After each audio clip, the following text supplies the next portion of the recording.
هنتنقل بقى من السائح الأجنبي والمستثمر الأجنبي للسائح المصري والمستثمر المصري خارج الدولة. تمام. يعني في دولة أخرى أجنبية. تمام. وتعرض له مشكلة، سواء مشكلة تجارية أو مشكلة استثمارية أو مشكلة عادية، هو رايح عادي كسايح، اتعامل لمشكلة، يتصرف إزاي؟ زي ما قلنا نفس القواعد اللي بتطبق على السائح الأجنبي داخل مصر لابد أن يلتزم بها السائح المصري والمستثمر في أي دولة أو مستثمر. يعني أولا إقامتك لازم تكون قانونية.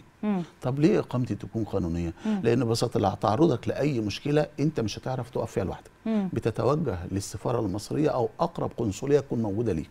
أنا والله معايا مشكلة كذا كذا كذا كذا، وبيبتدي يعرضها على القنصلية أو السفارة المصرية في البلد اللي هو متواجد فيها.